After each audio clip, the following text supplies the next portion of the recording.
My name is Jeff. I came from the 80s. My name is Ryan. I came from the 90s. And this is Put Up Your Spooks, the podcast that pits reviews of our favorite horror TV shows in a bloody knife fight. Special guest this week, Ryan Moore. Ryan, more scary things to talk about?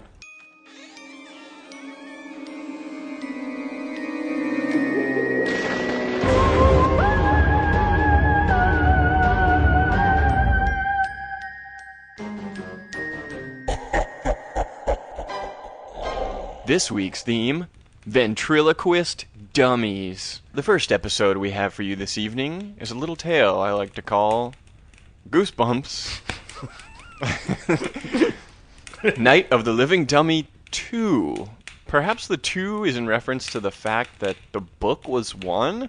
I don't know. It's very confusing. There's about 10,000 Night of the Living Dummy episodes of Goosebumps. We open on the most dysfunctional family I've ever seen committed to film. Why dysfunctional?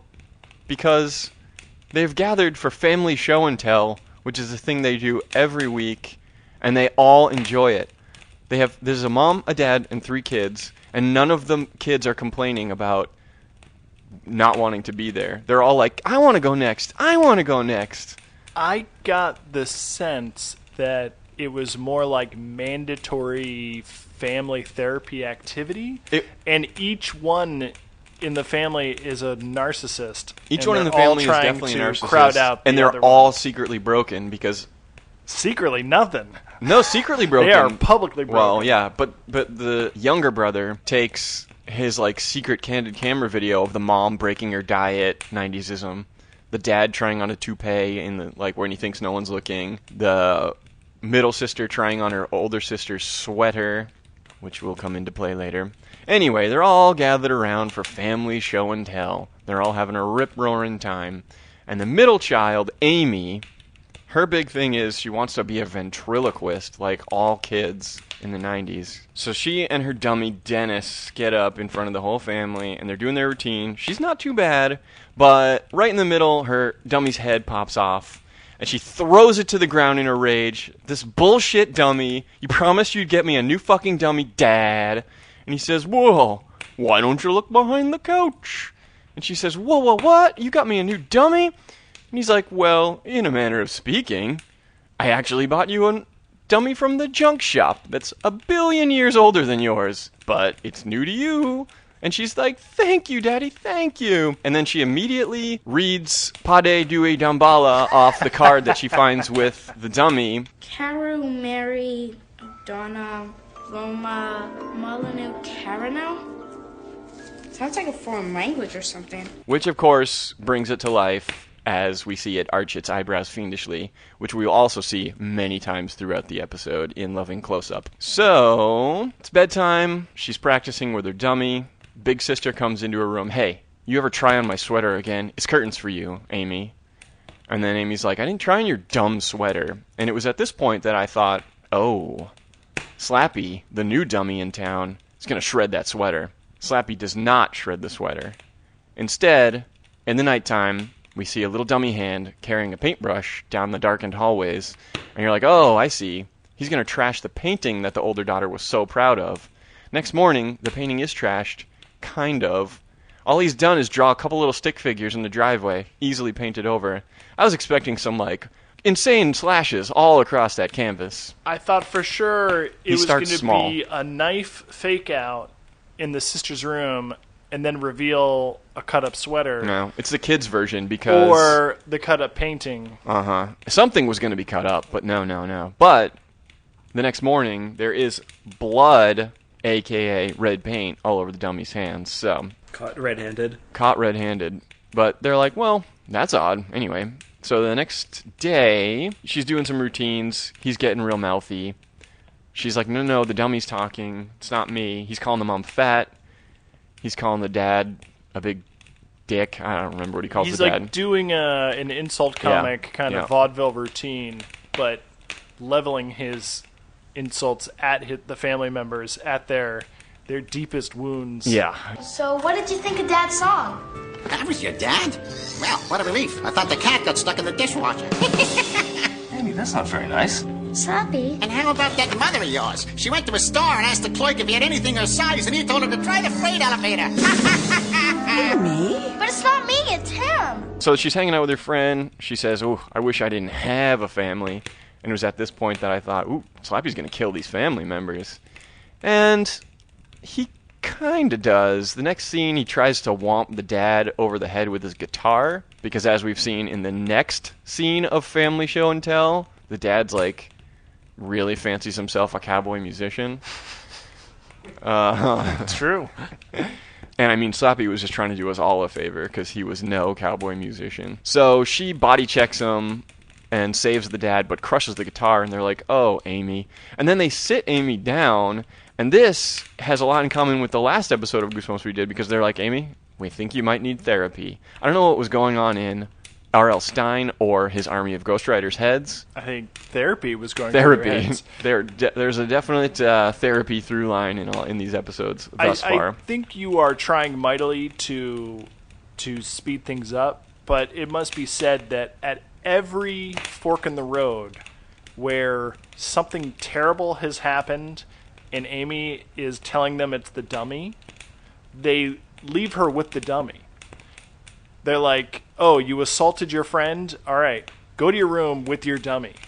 Yeah. Or like, well, "Oh, you destroyed your sister's painting? Okay, go to your room, stay with your dummy." They don't believe in punishment because. But also, they're not separating her from the dummy. Well, they don't think the dummy. I It's suppose just they could have, sheer- if they were they've a had- normal set Yeah. of parents, they could have said, "We're taking this dummy away." That's true. Right, but then 'cause you're maybe they were acting afraid out she with would the act out dummy. even more. But it also must be said that the things that are happening are not that bad. It's all extraordinarily minor stuff, except for ruining the painting. That was kind of shitty. Right, but they're upset, and she's blaming it on the dummy. And Yeah. at every She's blaming it on the dummy They at had every 10 opportunity. opportunities But to intervene. I kept expecting the horror to mount, and the things Slappy was doing to get worse and worse. I mean, trying to kill the dad, that's pretty bad. That's But pretty it didn't bad. It didn't amount to anything. All that anyone saw was Sarah or Amy smashing the guitar. He grabbed her friend's little sister. Yeah, he was whispering to pinched her. I mean, and again, all the parents saw was some young friends fighting. She didn't see the crushed bones in the little baby's fingers. The next day, Amy encounters her friends on the street putting up signs for a dance in the middle of absolutely nowhere. It's a deserted street where no one could possibly see the signs for this dance, and they just walk away without talking to her. So Slappy is really fucking her over in the friends department. She's like, "I'm not going to let you do this any longer. You're not going to abuse me, son." And she dumps him in the sewer. And the very next scene, she goes back home and her older sister is mopping the floor where there's all these muddy footprints. And she's like, "Tell your little brother not to come in without wiping his feet." But they're tiny little Slappy footprints, and it goes without saying, those footprints are made of feces. Oh, yeah, he was in the sewer. Yeah, right in the sewer. So, cut to, she's in the bedroom, Slappy's in there, he came back from the sewer. He's like, "You're my slave, Amy. You'll do my bidding or I'll ruin your standing with your family." And then the big sister comes in and she's like, "Yo," I forget what she's even complaining about this time, but there's no end to the complaints. And then she's like, "I didn't do whatever you said I did." Slappy did it. And then she goes over there, and then Slappy sits up and turns his head around Exorcist style. I was really kind of shocked that he tipped his hand, because he's really been playing it cool this whole time. He laid his cards on the table. He was like, "Hey, older sister, wanna play?" Subtle nod to child's play. And then she's like, "Whoa, it's all real. Oh no, I've been treating you poorly. I'm so sorry." And then they run away. It's like Slappy cuts the power to the house. They're like, "Where is he? Where is he?" They look up. He's in the chandelier, and he makes the joke, "Nyeh, I seen better swings on playgrounds," which is a terrible joke because he's sitting in a chandelier, not a swing. And the swings in playgrounds are actual swings. Then he comes down, and he's going to I think he's going to kill somebody at that point. Is he strangling Amy to death? He's riding her cowboy style, and he even he goes yeehaw at one point, and then he's strangling her to death, and someone comes and body checks him away, and cracks his skull open, and it was at this point that I assumed his spirit, which we see waft out of his broken skull, was going to go into the other dummy, And then, we're going to go through the whole process all over again. Maybe that happens, maybe it doesn't. But they're all happy. Oops, Slappy's dead. Thank God our little brother saved us. And then the parents come in the house. The little brother comes in the house. He's like, I didn't save you. What's going on? I was gone the whole time. And then they look over. It's Dennis. And he turns his head to them and says, well, yuck. I'm glad to be back in the family. It's good to be back in the family again. So I'm trying to figure out, was Dennis alive the whole time and just never said anything? Was he brought to life at the same time as Slappy when she read the magic words? I feel like that's the most internally consistent, is that reading the spell brings dummies to life. And even if it's an area of effect, Dennis was only like 9 inches away. He was in the house at the very least. No, I mean, he was on the floor over there. He was on the floor. But would he have memories if he wasn't alive before that point? How would he know he was part of the family? We don't know how the magic works exactly. We do not know. But there's like 4 more episodes with Slappy. Yeah, I mean, it seemed really easy to defeat Slappy. You just break his goddamn head open. That is a fatal flaw many people have. Yep.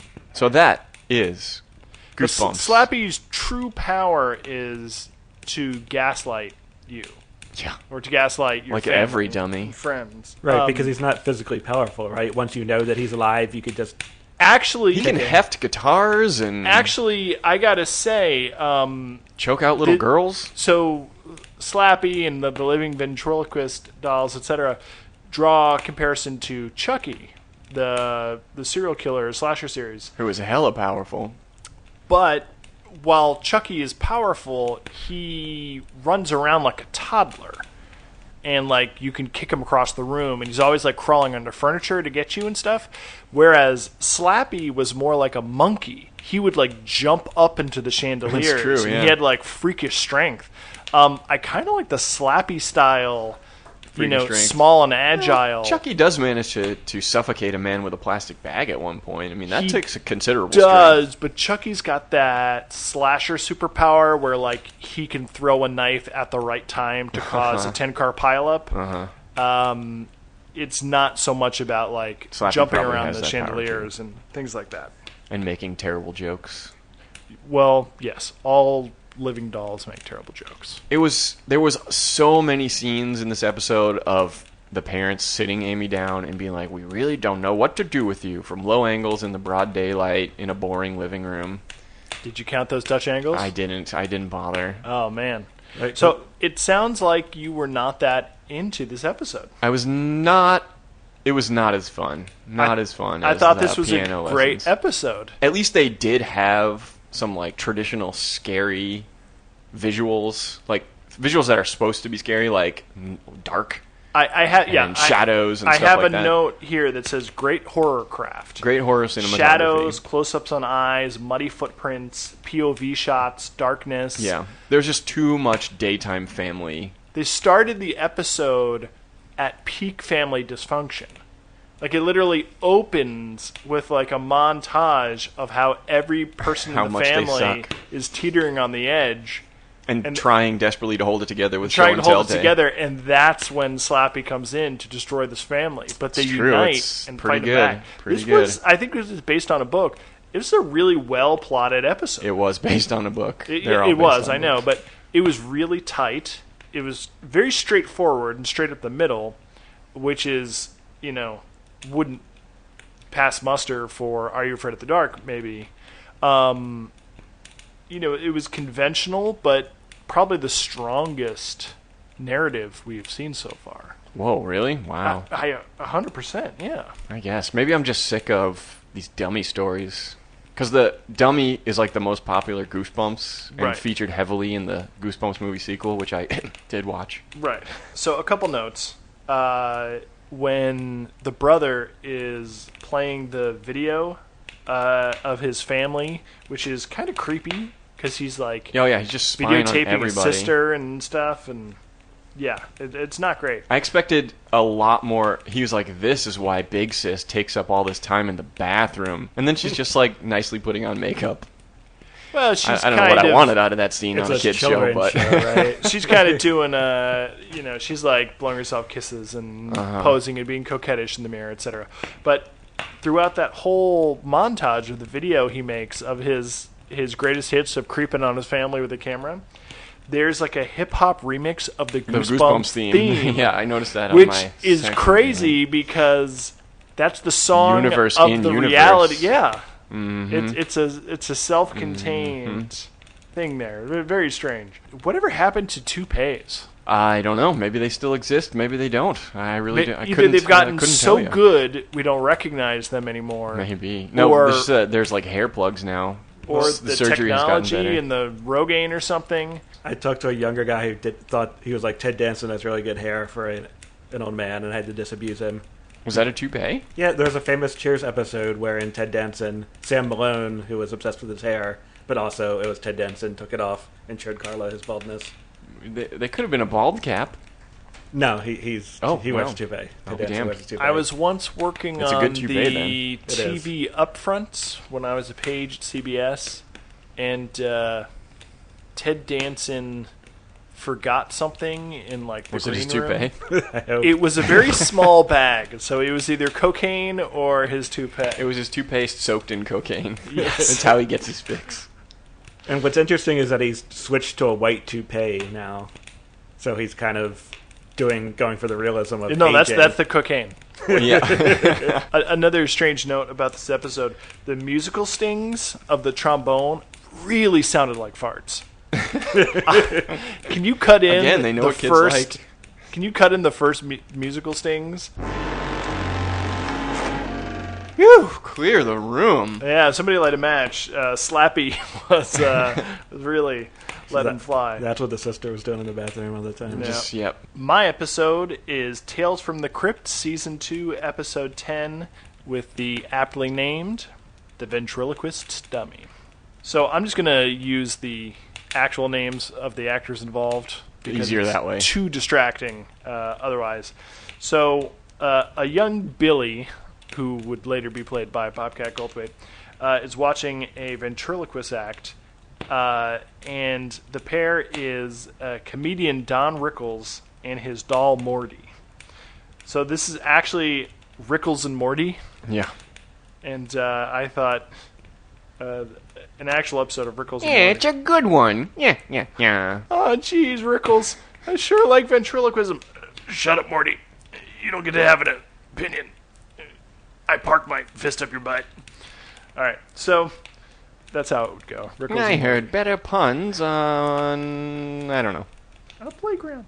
All right. So young Billy is just infatuated, and afterwards he goes up and gets an autograph from Don Rickles, and Don Rickles is like, "If you ever need any advice or anything, come and see me." Very shortly after, we move backstage, where a showgirl has arranged a date with Don Rickles. By the way, Don Rickles is like the fucking Casanova in this episode. Yeah, all the women want him, and it makes we'll get into no that. sense. It is worth noting, and also very And he's distracting. Don Rickles. Yes. I mean, he's still Don Rickles. He's a youngish Don Rickles, but still. Anywho, so after the performance, a showgirl is like waiting in his dressing room, and she's like, "Hey, are you still going to take me out?" And he's like, "Nah, I don't feel up for it." And the ventriloquist dummy Morty is like, "Yeah, let's go out, toots." And then cut to fire, people screaming. Billy looks out his right window. next door. Billy lives right next door. Billy was staying in like in a motel. Oh, I see. And he looks out, and they're in the Catskills or something, wherever horrible vaudeville still lives. And he sees that there was a fire and a showgirl has died tragically. Title card, time skip, 15 years later. A fully grown Billy, played by Bobcat Goldthwait, arrives at Don Rickles' home. And he's got a ventriloquist dummy with him. And he's there to get the approval of his idol. But Don Rickles retired after this tragic fire. And he now has a black sock over his right arm. and he claims that he can't do the act anymore. So Rickles is really rude, and he's like discouraging him and trying to put him off. But Bobcat, tells him that he's his idol, and he's like, all right, well, if you're going to do a performance, I'll come and I'll give you some notes. So the next night, Bobcat performs on the same stage that we saw 15 years earlier, and he is fucking terrible. And this crowd hates him. I don't even think he's practiced once. I'm not sure he knows what ventriloquism is. Head of the dummy falls off. They didn't even let him get a joke off. They start booing and hissing. Yeah. Well, I mean, it was a tough crowd. Tough crowd. And they just finished watching the lady with the big titties sing Camptown Races, so that's a tough act to follow. While twirling batons, yeah. So this crowd was already like whipped up to a fever pitch. And I only say she had big titties because it's mentioned very specifically. I am not the misogynist.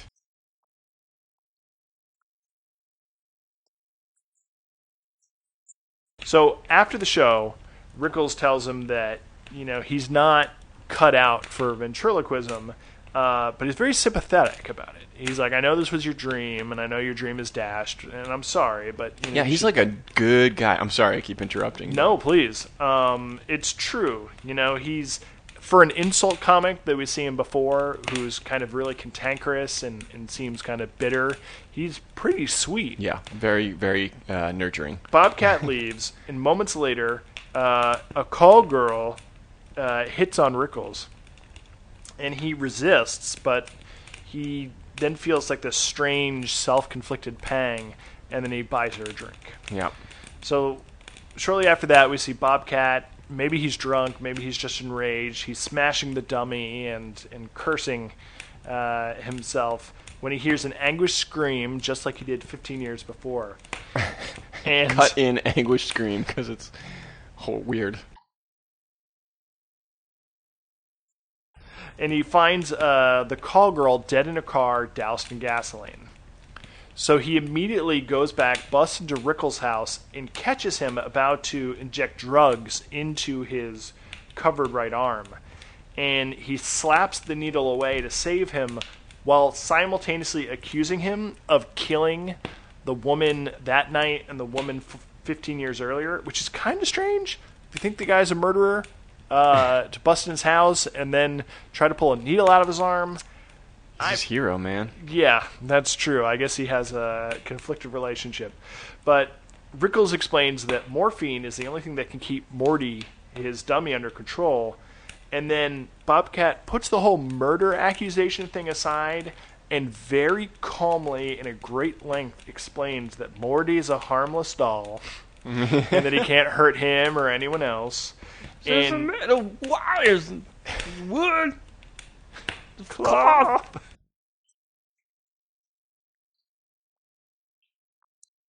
So Bobcat finds the trunk, and inside are Morty's clothes and a tiny little doll mask. Right then, Rickles attacks him and then rips off the sock to reveal that his right arm is Morty, a hideously deformed conjoined twin. Little Freddy spawn. Total Freddy baby. Awesome puppet. Kind of looks like Don Rickles. This kind of sounds like Don Rickles, too. I think it's the voice of Don Rickles. I think so. And so Morty is, he's crazy. He's goading him to kill Bobcat with a meat cleaver. And Bobcat tries to tell Rickles, you're in control. You don't have to do this. And Morty claims credit for everything. He's like, he's not in charge of me. I'm the funny one. I came up with the act. My brother's an idiot. So Rickles is enraged. He takes the cleaver to his own arm. He hacks off Morty, and he slumps to the ground, bloody and exhausted. And he says that he's finally free. But au contraire, mon frere, Morty pops up and says he's the one that's free. He starts zipping around the house, attacking him, throwing knives, doing all kinds of crazy shit. Eventually, he bites out Rickles' throat and kills him. So Bobcat goes into a rage, chases him with a baseball bat. It's a whole long running battle that ends with Morty, the severed arm conjoined twin, in a meat grinder. and Bobcat is slowly, oh so slowly, turning him into sausage. Turning him into an asshole casserole. Turning him into an asshole casserole.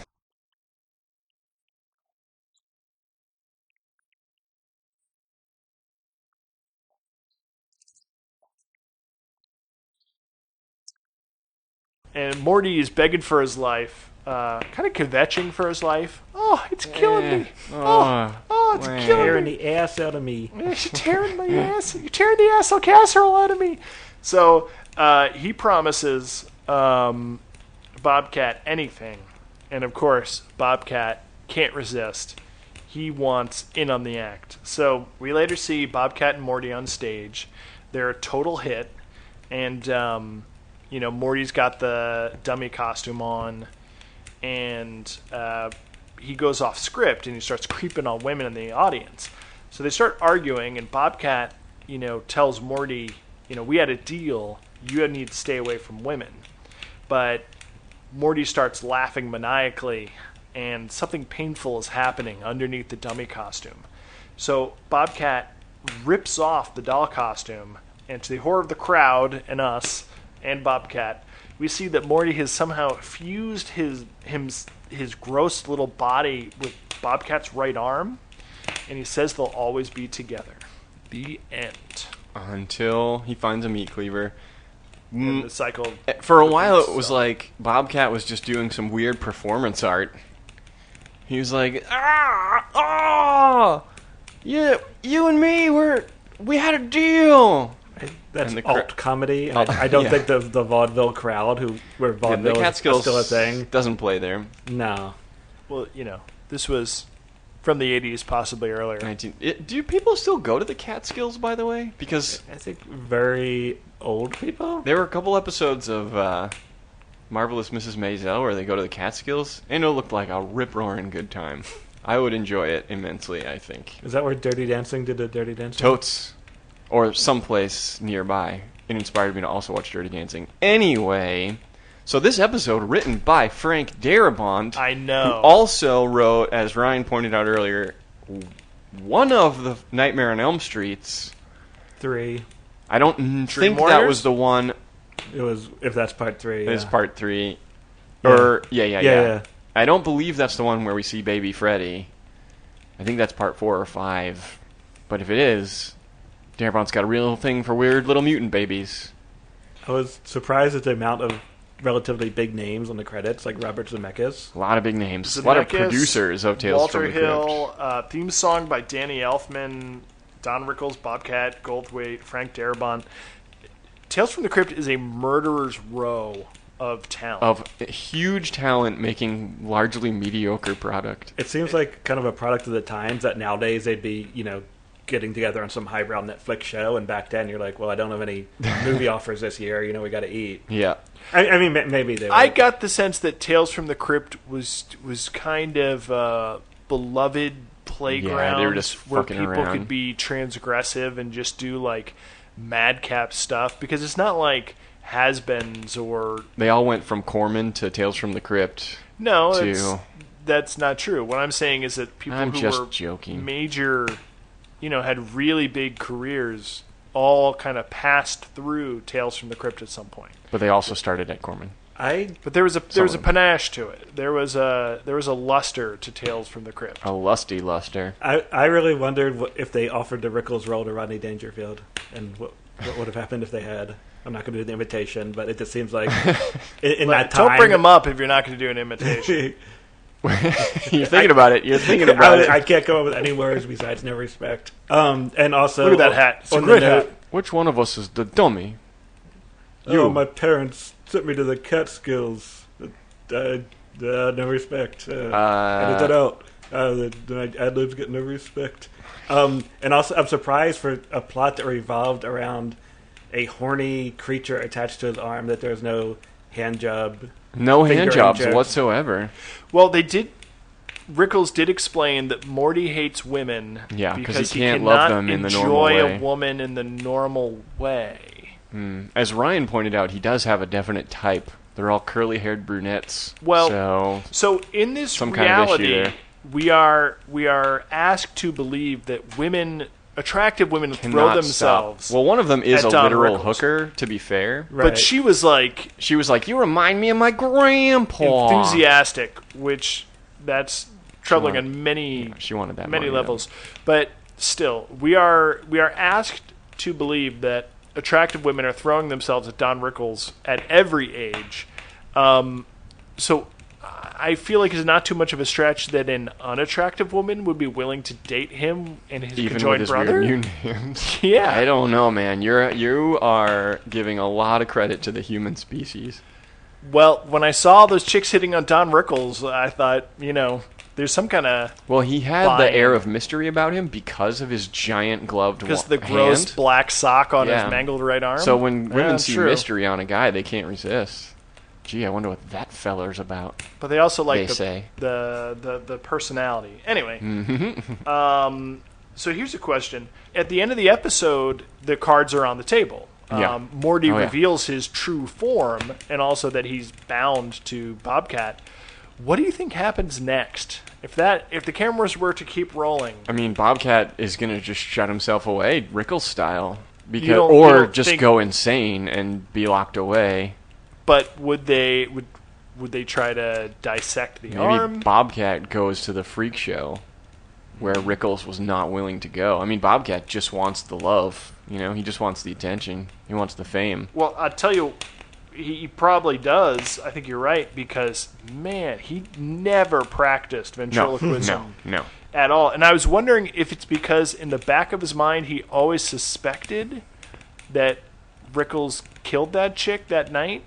Because, he comes to that kinda fucked him conclusion up. real quick. Yeah, maybe. But yet he is obsessed specifically with ventriloquism. Yeah, He and he never still once pursues thought, it. I could just do regular comedy, sans dummy. Yeah. It's gotta So be much so that he has to ventriloquism. go hunt down his childhood idol After 15 years. after 15 years to make him watch his open mic performance. I would say to this episode's credit is I genuinely did not see where it was going because there are so many That's tips a of the running hat to theme. the kind of standard dummy narrative you mentioned earlier, which is that it's the dummies doing it, but everybody thinks you're crazy, no one believes you. That's a little thing we call the what the factor. The what factor? The Exactly. what the factor. I couldn't tell if it felt like ever so often Morty would exert mental control and make Don Rickles do stuff. Yeah, Don Rickles kept saying that he has a very powerful will. Okay, so yeah, that was happening. I didn't imagine it. Which Without is the why- morphine. Yeah, he was injecting morphine, which apparently would... Because I think I haven't done this, but if you inject morphine or heroin, it goes throughout your body. It doesn't But Morty clearly has some kind of self-contained circulatory system because when he doesn't was bleed out. severed, he Yeah. was running around the house. I'm free! is what he said in his squeaky Rickles. That's a sex move, by the way. The squeaky Rickles. All right. Do you want to rate these two bad boys? Let's do it. Scare factor. Scare factor. Let's start with It's Goosebumps. so hard to judge, especially when you're watching in the broad daylight in your office. Goosebumps had, again, it had the nice kind of mise en scène of a classic horror. Agreed. But you knew the dummy was alive, right off the bat. I mean, you knew what you were getting into. Even as a kid, I don't know if you'd be truly scared by any of it. I think the close-ups on the eyes, Of which there were many. of which there were many, I mean, they I think it was effective. Those eyes were creepy enough to It's to hold the that camera. uncanny valley, you know what I'm saying? Yeah, I mean, I thought it Dun, was dun, dun. it was the most subtle of all the things we've seen so far, where you would just something terrible would Well, happen. that is for sure. They would show the eyes, and then the eyebrow would just be like, Yeah, I Little feel like they dummy. were pushing it in the direction of horror in a good way. Yes, I Whoever think it was behind the camera. like a classical horror film for kids. But I certainly didn't find it very scary. But I Okay. don't think I would find even, a contemporary horror necessarily scary. Except for my weakness for jump scares, Well, which there were none. Were there enough jump scares in this episode for you? I peed my pants only once. The pee your pants factor. The Vink factor was certainly 0 in this episode. Vink factor is low. I was thinking about Tales from the Crypt and trying to apply a scare factor, and I don't know if we ever can apply a scare factor to Tales from the Crypt, because it starts with a little stand-up comedy skit. Yeah.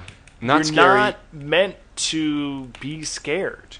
I think you're meant to be shocked and to kind of, look at the gore and the kind of risque thrills. You're meant to be disturbed, or you're meant to be kind of disturbed and titillated.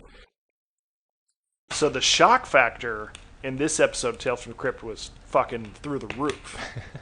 So maybe Tales from the Crypt is like vaudeville in that it's supposed to titillate and excite you, and the whole thing was a metaphor. Whoa. Ryan, that was a haiku. All right, gross factor. Well, I'm glad we got here next, because unlike the last episode of Tales from the Crypt we watched, this one was actually gross. A lot of grossness. Gross. I mean, Don Rickles. Ooh. Don Rickles, deformity. Vink factor was like 14% for Don Rickles alone. True. He did bring a vinkishness to the role. Hacking through his own arm. Yep. The whole meat grinder thing and the hand fusion at the end. Yep. Yeah. Yep. Gross factor gross. high. Gross factor, apart from the feces footprints in Goosebumps, gross factor low. I would say, apart from feces footprints and family show and tell. I would say Tales from the Crypt maxed out. Yeah. Shock factor and gross factor. Correct. Okay, what the factor? As we've Very already discussed, Goosebumps, middle of the road, center, base. Whereas Tales from the Crypt... Goosebumps was middle of the road, but I think in a good way. In like a steady hand on the wheel. Uh-huh. Competent. Perfectly competent. Yes, indeed. But, like we're saying, the Tales from the Crypt, what the factor, was high. Tales from the Crypt, I hated everything until Morty was unleashed. Because it was boring and weird, and Bobcat is not a good actor. Did you not see Police Academies 1 through 5?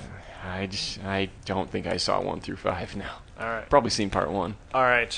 So, what the factor goes to Tales from the Crypt? Hands down, Tales from the Crypt. Theme. Who delivered on the theme of Ventriloquist Dummies best? Well, here's the thing. Goosebumps, it was an actual ventriloquist dummy. Tales from the Crypt, it was a mutant masquerading as a ventriloquist dummy. I mean, but ventriloquist Bobcat dummy theme did have a ventriloquist pretty dummy high. with I think it's probably, in my opinion, a tie for ventriloquist themed. The in girl in this Goosebumps episode. was an amateur, whereas we had multiple Slappy fully himself, grown... however, was no amateur. I'll give that one a tie. I think everything wins for Tales from the Crypt except for ventriloquist dummy theme. Yeah! They were both on point. Yeah, winner this week. Jeff wins. Tales Jeff. from the Crypt wins. Put down your spooks. But it was me all along. I led you to victory. Yeah. Morty, get out of here. No, Morty. That's like what it sounds like when anyone dies in Tales from the Crypt this episode. Yeah, you're eating my hand. Wah. Yeah. Now well, the I troll never, the crowd is says. eating me. Then he's going to envelop my hand. Oh my god. Wow, you guys are good at that. Thank you. Okay, real talk, guys. If you had a child who was blaming things on a doll, would some small part of you be scared of that doll? I would be, through all my training from watching all of these 90s kids Canadian shows, I would definitely be suspicious of the doll. Mm-hmm. And I would also be very suspicious of my child. I would not hesitate to jump straight to the sociopath/psychopath conclusion. I'd at least want to get it checked out right off the bat. The doll or the kid? Both. I'd put them both in therapy. So, preferably a doll therapist. as a follow-up question, do you think that taking any kind of action against the doll, either removing it or locking it up or something like that, would validate the child's blame shifting or delusion? I think that could send the child into a psychotic episode. You got to tread real lightly when it comes to possessed dolls. It's a tense situation. RM, your thoughts? R.M. Stein? Serious thoughts? Yeah. Yes. I would be and also non-serious. I would be thoughts. concerned for the child's mental health, and I think if you have a child and they say, this thing you bought me is scary and terrifying and I can't sleep and blah, blah, blah, then the move would be to get rid of that thing. In that case, certainly. And it also depends on the age of the child. 11, maybe they're just being a kid and using their imagination. 35, I'm going to start to worry. By the way, guys, I have something to tell you. I would like to think that no part of me would suspect that the doll is possessed or evil, but you never know. You can't take that risk. It's part of the culture. Yeah. I've been incepted with the idea that some, if it was a ventriloquist dummy, I might lock it up. I might take precautions. Or at least read the spell backwards or crack its head open. Second hypothetical: AVP, Slappy versus Morty. Well, okay, so Morty until the very end is attached to a Rickles. Yes. So he's not very mobile. Or twice as dangerous. He probably would out insult Slappy. Although Slappy goes right for the Slappy jugular. Goes hard. Yeah. Rickles. Actually, no. I guess Morty goes right for the jugular. Slappy goes right for the heart. Real tough one. I think I have to give it to Slappy just on his mobility. Although once severed, he might accidentally sever Morty, and then he'd be fucked. So you think an untethered Morty might hold... Because Morty is flesh and blood, whereas, as you pointed out earlier, Slappy's head is very fragile. Yeah, quite fragile. When matched up against a brick, at least. Does it matter that Slappy is animated by magic, whereas Morty is, as I said, flesh and blood? Ooh, yeah, Slappy might be able to come back. I guess we'll find out next time. So you're giving it to Morty? I'll give it a Jason versus Freddy victory where it looks like Morty won, but then Slappy comes back. So round one... And arches his eyebrows. So round one, you give it to Morty. Round one, Morty. Now... Round infinity, Slappy. But, here's my follow-up question. The next bracket in the playoffs, Morty versus Chucky. Oh, not Dennis. Dennis is too friendly. Dennis is the one who fucking beat the shit out of Slappy, so... He got lucky. Yeah. It was the power of love that saved Dennis. Answer the question, Ryan. What was the question? I got lost in thoughts of Huey Lewis. You can't blame me. So, in the finals, after Slappy versus Morty, we would have... Morty versus Chucky. Morty versus Chucky. I think Chucky would leap into Morty's body and be like a double maniac. So, you're talking current Chucky, super voodoo power, voodoo Chucky, yeah. Body hopper. I think he body hops even in the first movie, doesn't he? Or the second movie, at least? No. He gets melted down in the first movie and then reformed as another... Okay. Yeah, but it's not I think he would bodies. super voodoo hop, pade due dambala. Give Morty the power, I beg of thee. Okay, then if Chucky... And then Chucky Morty is just possesses unstoppable. or takes over, then you'd have Slappy is magic-based and Chucky is magic-based. Yep. So I guess that's the better matchup. Team up to take on, to destroy the world. You really think that it's not there can be only one type situation? Not at first. It's going to be a Game of Thrones down the line. They're going to constantly backstab each other, but Game of they're Thrones going to constantly of butt two? stab each other. Because that's the access, as Ryan pointed out earlier. Fair enough. Special thanks to Johnathan Olson for composing our theme music. You can email him at stepwisestudios to get your own electronic and synth pop songs. Jeff, Ryan. What? What's that coming? Is it more spooky episodes? Rerun for your life!